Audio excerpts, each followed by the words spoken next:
We are in Portimao for the Portuguese Grand Prix 2021, the third race of the season, and the qualifying session has been completed. And for the third race running, we have a different pole sitter.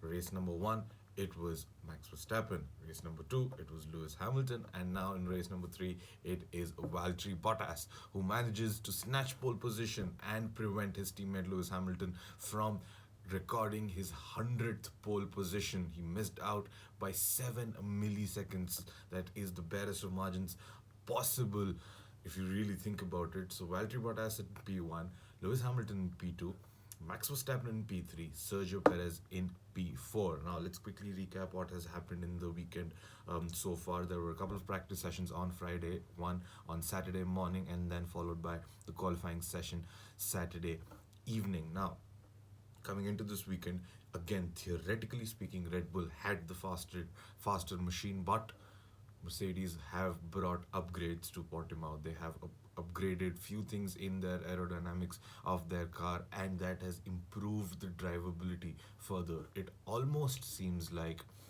we are slowly getting back to that position of last year where Mercedes were far and beyond better than Red Bull, because this qualifying sessions we found out that Max Verstappen was 3 tenths behind Valtteri Bottas and Lewis Hamilton. Now that can also be because of the track conditions not suiting him and he not being able to put a proper lap together back there in Q3, but still says a lot about how quickly Mercedes is improving their car as we go along further into the season.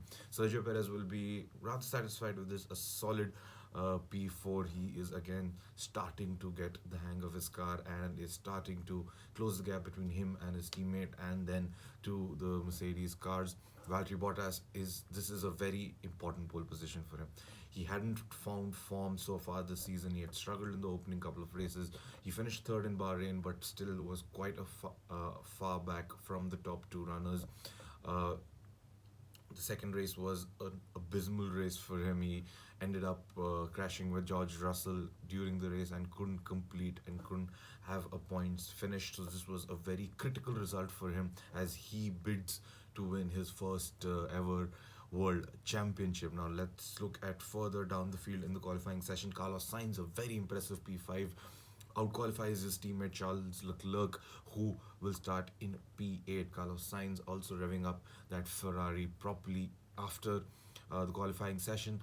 Carlos Sainz did mention that the drivability of the car is improving and it is slowly getting to where he wants it to be, and that is why we are starting to see the results of him doing well in the Scuderia. Esteban Ocon, the Alpine team, did look stronger all throughout the weekend. In the practice sessions, they were continuously in the top 7 or 8 cars in each and every session. Esteban Ocon translated that practice form into the qualifying session and will start P6. Lando Norris, the McLaren team, have been struggling this weekend. Daniel Ricciardo, a very big surprise that he was knocked out in Q3 itself. He will start from P16 all the way back the grid.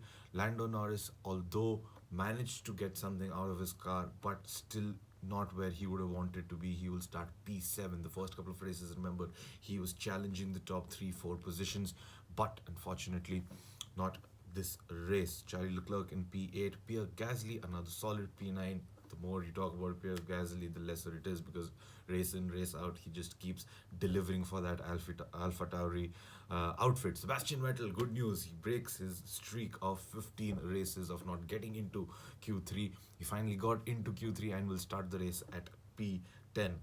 A round of applause for George Russell, please, because he is the ultimate Mr. Saturday, no matter how many pole positions Lewis Hamilton has. He got out of Q3 successfully and in Q2 finished P11, just 5 tenths, if I'm not wrong, 5 hundredths of a second rather, away from that Q3 spot. This is the best start that he will have with his Williams team. He will start in P11, so another very solid performance by him. Antonio Giovinazzi P12, Fernando Alonso P13, Yuki Tsunoda P14, Kimi Raikkonen P15, Daniel Ricciardo the bigger surprise, Lance Stroll, Nicholas Latifi, Mick Schumacher and Nikita Mazepin to round out your top 20 for this race. Now, the Portuguese Grand Prix 2021 last time around saw Lewis Hamilton win the race. Valtteri Bottas had to retire the car in that race because of some engine problems. Max Verstappen ended up P2. Daniel Ricciardo, if I'm not wrong, ended up on the podium that race. It will be a contrasting race from Daniel Ricciardo unless he can do something magnificent in that McLaren car of his. But for now, it looks bleak for him. Now, the top three battle is really heating up and it is getting tastier as we go. Remember, the start finish straight is a long word, so as the lights go out, it will be a drag race to see who can make the first corner in time, and the start of the line will matter a lot. So, let's see which car is able to nail the start and which car is able to keep their pace throughout the race and take home this Grand Prix. Tonight is the race. Please watch it.